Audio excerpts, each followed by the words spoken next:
ప్రపంచంలో ఏ జీవిలో లేని ఒక అద్భుతమైన అనుభవం కేవలం ఈ చీమలో మాత్రమే చూసుకోగలుగుతాం. ఏంటో తెలుసా? అవి ఐక్యత కలిగిన జీవులు. It's the symbol of unity. ఒక చీమల పుట్టలో 80 లక్షల చీమలు ఉంటాయి. 80 లక్షల చీమలు ఒకే పుట్టలో ఉంటాయి. ఒకదానితో ఒకటి అవి కలహించుకోవు.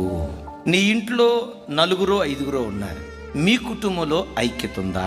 అరే, భార్యాభర్తల మధ్య ఐక్యత లేదండి, ఇంకేం క్రైస్తవ్యం? ఒక ఇంటిలో 6 ఉంటే 6 పార్టీలు. కొడుకేమో నేను టీఆర్ఎస్ అంటాడు, కూతురేమో నాది బీజేపీ అంటది, భర్త ఏమో నా జనసేన అంటాడు, ఇంకొకళ్ళు ఏమో నాది వైసీపీ అంటారు. ఒకటే ఇల్లు.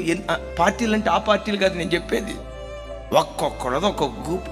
నేను అనుకుంటా వాటిలో ఉన్న శ్రేష్టమైన గుణగణాలను బట్టే మహారాజు అయిన సొలొమోను చీమలను గూర్చి అంటాడు, అవి మిక్కిలి జ్ఞానము కలిగినవి అంటాడు.